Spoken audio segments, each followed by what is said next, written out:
കടുത്തുരുത്തി ടൗണിലെ അതിരൂക്ഷമായ ഗതാഗതക്കുരുക്കിന് പരിഹാരമായി നിർമ്മിച്ച ബൈപ്പാസ് റോഡിന്റെ ഇരുതലങ്ങളിലും റോഡ് സുരക്ഷാ സംവിധാനങ്ങൾ ഉടൻ ഒരുക്കണമെന്ന ആവശ്യം ശക്തമാകുന്നു.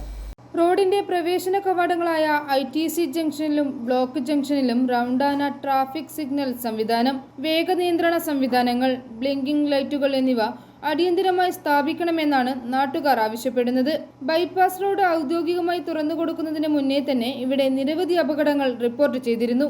ഈ സാഹചര്യത്തിലാണ് ആവശ്യമായ സുരക്ഷാ ക്രമീകരണങ്ങൾ വൈകാതെ നടപ്പിലാക്കണമെന്ന് ജനങ്ങൾ ആവശ്യപ്പെടുന്നത്. കഴിഞ്ഞ ജൂലൈ 19-നാണ് വർണ്ണാഭമായ ചടങ്ങിൽ ബൈപ്പാസ് റോഡ് നാടമുറിച്ച് മുഖ്യമന്ത്രി VD സതീശൻ ഉദ്ഘാടനം ചെയ്ത് ജനങ്ങൾക്കായി തുറന്നുകൊടുത്തത്. ബൈപ്പാസ് റോഡിൽ സുരക്ഷാ ക്രമീകരണങ്ങൾ ശക്തമാക്കണമെന്ന് BJP നേതാവ് അശ്വന്ത് മാമലശ്ശേരി ആവശ്യപ്പെട്ടു. 25 വർഷക്കാലം എടുത്ത് എല്ലാ രീതിയിലുള്ള പഠനങ്ങളും സമയമെടുത്ത് പൂർത്തീകരിച്ച ഒരു ബൈപ്പാസാണ് നമ്മുടെ പിന്നിൽ കിടന്ന ഈ കടുത്തുരുത്തി ബൈപ്പാസ്.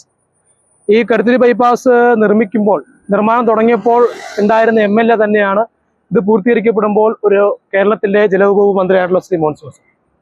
നമുക്കെല്ലാവർക്കും അറിയാം, ഉദ്ഘാടനം, അതായത് ഒരു ബൈപ്പാസിന്റെ ഔദ്യോഗികമായ ഉദ്ഘാടനം നടക്കുന്നതിന് മുന്നേ തന്നെ സഞ്ചാരികൾ വാഹനങ്ങൾ ഉപയോഗിച്ച് തുടങ്ങിയിരുന്നു കടുത്തുരുത്തി ബൈപ്പാസിലൂടെ.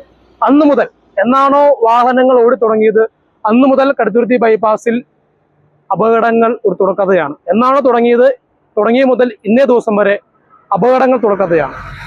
നമുക്കറിയാം, ഈ റോഡിലേക്ക് നമുക്ക് കണ്ടാൽ തന്നെ അറിയാം, ഒരു ലൈറ്റോ ഒരു സ്പീഡ് ലിമിറ്റോ ഒന്നും തന്നെ ഇല്ല. ബൈപ്പാസിലൂടെ, അതായത് കടുത്തുരുത്തി മെയിൻ ജംഗ്ഷനിലൂടെയും ബൈപ്പാസിൽ ചെന്നെത്തുന്ന ബ്ലോക്ക് ജംഗ്ഷനിലേക്കും പോകുന്നതിന് വാഹനങ്ങൾ തിരിയുന്നതിന് വേണ്ടിയുള്ള ഒരു ദിശാ ബോർഡുകൾ പോലും ഇല്ലാത്ത അവസ്ഥയിലാണ് ഇപ്പോൾ വാഹനങ്ങൾ പോയിക്കൊണ്ടിരിക്കുന്നത്.